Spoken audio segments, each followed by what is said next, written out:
జాతీయవాద జర్నలిజానికి అసలైన వేదిక నేషనలిస్ట్ హబ్ ని సబ్స్క్రైబ్ చేసుకోండి. నోటిఫికేషన్స్ కోసం బెల్ ఐకాన్ పై క్లిక్ చేయండి. నమస్తే, welcome to Nationalist hub. Modi మూడోసారి అధికారంలోకి వస్తే దేశం తగలబడిపోతుంది. తాజాగా ఢిల్లీ రామ్లీలా మైదాన్లో ఇండీ కూటమి ఏర్పాటు చేసిన సభలో రాహుల్ అన్న వ్యాఖ్యలివి.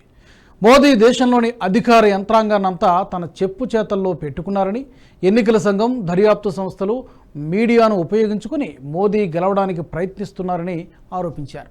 వీటి తోడు లేకపోతే మోదీకి 180 సీట్ల కంటే ఎక్కువ రావన్నది రాహుల్ గాంధీ అభిప్రాయం.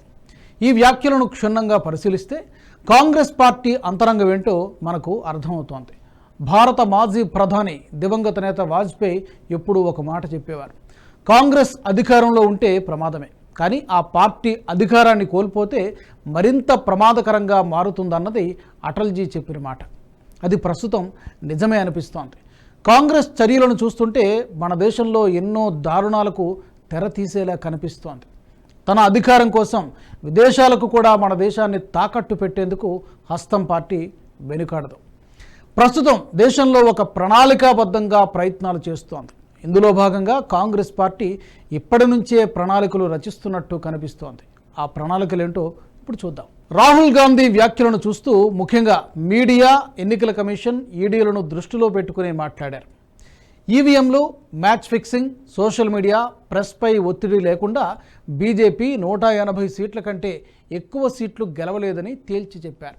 అంపైర్లను ఒత్తిడి చేసి, ఆటగాళ్లను కొనుగోలు చేసి, కెప్టెన్లను బెదిరించి మ్యాచ్లు గెలవడాన్ని క్రికెట్లో మ్యాచ్ ఫిక్సింగ్ అంటారని వివరణ ఇచ్చిన ఆయన, త్వరలో లోక్సభ ఎన్నికలు రాబోతున్నాయని, ఇందుకోసం ప్రధాని మోదీ అంపైర్లను ఎన్నుకున్నారని వ్యాఖ్యానించారు.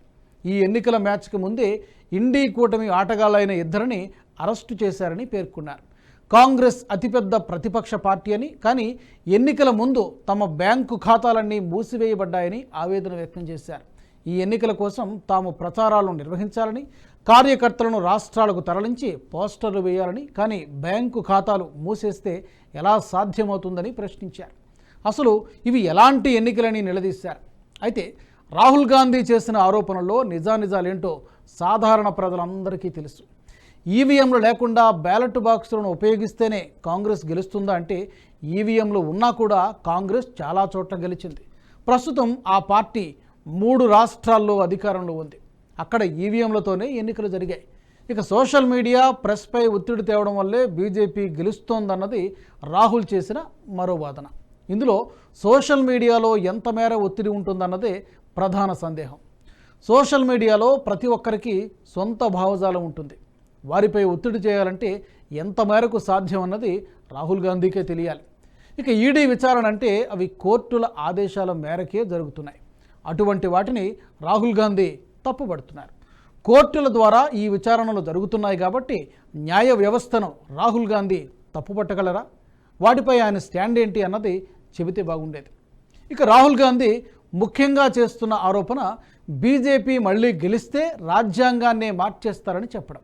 ఏదైనా రాజ్యాంగం కానీ, మత గ్రంథం కానీ ఆయా కాలానికి సంబంధించి రాయబడి ఉంటుంది.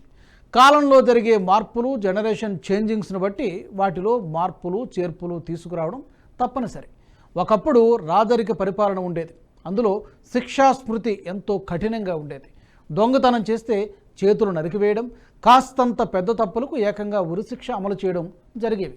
అంతేకాదు ఈ శిక్షలు కూడా ఎంతో కఠినంగా ఉండేవి.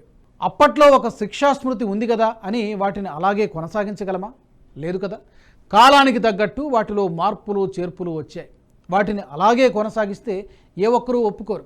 అలాగే మన దేశ రాజ్యాంగం కూడా 1947లో స్వాతంత్ర్యం వచ్చిన తర్వాత రూపొందించబడింది. అంటే దాదాపు 75 సంవత్సరాల క్రితం మన దేశ రాజ్యాంగం రూపొందించబడింది.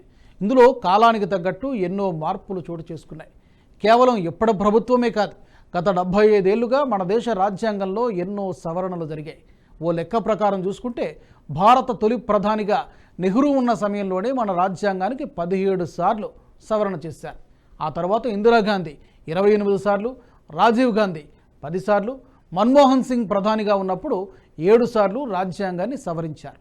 రాహుల్ గాంధీ చెప్పినట్టు వీరంతా రాజ్యాంగాన్ని మార్చేసినట్లేనా? ఈ మార్పుల వల్ల దేశంలో సివిల్ వార్ మొదలైందా అంటే దీనికి సమాధానం ఏంటి?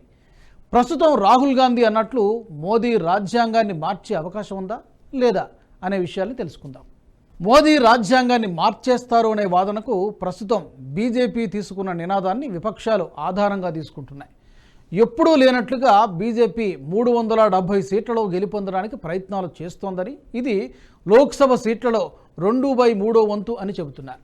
ఈ మెజారిటీ కనుక బీజేపీకి ఉంటే ఇక రాజ్యాంగాన్ని తనకు ఇష్టం వచ్చినట్లు మార్చుకోవచ్చని, అందుకే మోదీ పదే 370 సీట్లు ఇవ్వాలని అడుగుతున్నారని విపక్షాలు చెబుతున్నాయి. అయితే బీజేపీకి ఇదే మెజారిటీ వస్తే రాజ్యాంగాన్ని మార్చే అవకాశం ఉందా అంటే ఎంత మాత్రమూ లేదు. దీని తాలూకు పరిణామాలను చూస్తే ఈ విషయం అర్థమవుతోంది. కొద్ది రోజుల క్రితం కర్ణాటక బీజేపీ ఎంపీ అనంత్ కుమార్ హెగ్డే రాజ్యాంగ మార్పుపై సంచలన వ్యాఖ్యలు చేశారు. తమకు 400 సీట్లు వస్తే రాజ్యాంగాన్నే మార్చేస్తామని ప్రకటించారు. దీంతో సదరు వ్యాఖ్యలపై బీజేపీ వివరణ కూడా కోరింది. అతని వ్యాఖ్యలకు పార్టీకి ఏమాత్రం సంబంధం లేదని, అవి పూర్తిగా అతని వ్యక్తిగతమని చెప్పుకొచ్చింది. దీనికి తోడు సదరు వ్యాఖ్యలపై వివరణ ఇవ్వాల్సిందిగా కోరింది. అంతేకాదు ఈ వ్యాఖ్యలు చేసినందుకు గాను అతనికి అప్పటికే కేటాయించిన సీటును ఇతరులకు కేటాయించడానికి కమలం పార్టీ ప్రయత్నిస్తోంది. ఆ స్థానంలో ఇతర అభ్యర్థి ఎవరైనా గెలవగలరా అనే అంశంపై కూడా చర్చిస్తున్నట్టు వార్తలు వస్తున్నాయి. అంటే కమలం పార్టీ అధికారంలోకి వచ్చినా రాజ్యాంగాన్ని మార్చే ఆలోచనలో లేదని ఈ చర్యల ద్వారా మనకు అర్థమవుతోంది. 370 సీట్లు అన్నది కేవలం ఎన్నికల నినాదమే తప్ప దీని వెనక మరే ఉద్దేశం లేదని తెలుస్తోంది. ఒకవేళ 370 సీట్లు వచ్చి రాజ్యాంగాన్ని మార్చాల్సి వచ్చినా అది ఏమాత్రం అక్రమం కాదు. ప్రజలు బీజేపీకి అన్ని సీట్లు కట్టబెడితే రాజ్యాంగ మార్పు చేసినా తప్పులేదు. ఎందుకంటే ఆ పార్టీని నమ్మి ప్రజలిచ్చిన సమ్మతంగానే దీన్ని పరిగణించాల్సి ఉంటుంది. ఒకవేళ అందులో ఏదైనా తప్పులుంటే వాటిని సరిచేయడానికి పార్లమెంటు, న్యాయ వ్యవస్థ ఉండనే ఉన్నాయి. రాహుల్ గాంధీ ఇప్పటివరకు న్యాయ వ్యవస్థపై అనుమానాలను వ్యక్తం చేయలేదు కాబట్టి కనీసం దాన్నైనా నమ్ముతారని అనుకోవాలి. మోదీకి ఒకవేళ 370 సీట్లు వస్తే రాహుల్ గాంధీ అన్నట్టు సివిల్ వార్ వస్తుందా అంటే లేదనే చెప్పాలి. కానీ సివిల్ వార్ రావడానికి కాంగ్రెస్ పార్టీ తీవ్రంగా ప్రయత్నిస్తుందనే విషయం మాత్రం మనకు అర్థమవుతోంది. దీనికి ఎన్నో కారణాలు కూడా ఉన్నాయి. ప్రస్తుతం బీజేపీని గద్దెదించడం దాదాపు అసాధ్యంగా మారిపోయింది. మోదీ గెలుపుపై ఎవరికి అనుమానాలైతే లేవు. సర్వేల నుంచి విపక్ష పార్టీలన్నీ ఈ విషయాన్ని ఒప్పుకుంటున్నాయి. ఇప్పుడున్న సందేహం అంతా ఆ పార్టీకి ఎంత మెజారిటీ వస్తుందన్నది మాత్రమే. కొంతమంది విశ్లేషకులు, ఎన్నికల వ్యూహకర్తలు చెబుతున్నదైతే మరో 20 సంవత్సరాలు కమలం పార్టీకి తిరుగులేదని. రాబోయే కాలంలో ఆ పార్టీ వేయాల్సిన ప్రణాళికలను బేరీజు వేస్తే ఆ పార్టీని ఓడించడం అంత సులువైన విషయం కాదని అంటున్నారు. అందుకే కాంగ్రెస్ మోదీని గద్దెదించడానికి అక్రమ మార్గాలను ఎంచుకుంటున్నట్టు తెలుస్తోంది. ప్రజాస్వామ్య ప్రభుత్వాలను అక్రమ మార్గాల్లో గద్దెదించడానికి దాదాపు 190కి పైగా వ్యూహాలున్నాయి. దీన్నే జీన్ షార్ప్ థియరీ అంటారు. వీటిలో ఏ వ్యూహాన్ని అమలు చేసినా ప్రభుత్వాలను గద్దెదించడం సులువుగా జరుగుతోంది. వీటిలో ఇప్పటికే 6 అంశాలు భారత్లో అమలవుతున్నాయి కూడా. ఉద్యమాల పేరిట ప్రభుత్వాలను ఇరకాటంలో పెట్టడం, ప్రభుత్వ వ్యవస్థలపై ప్రజలు నమ్మకం కోల్పోయేలా చేయడం వంటివి ఇప్పటికే భారత్లో జరుగుతున్నాయి. వీటిని అమలు చేయడానికి దేశ వ్యతిరేక శక్తులతో కలిసి కాంగ్రెస్ ప్రయత్నిస్తూనే ఉంది. కానీ మోదీ ప్రభుత్వం వీటిని ఎప్పటికప్పుడు అడ్డుకోవడం వల్ల ఇవి ప్రస్తుతం మొదటి దశలోనే ఉన్నాయి.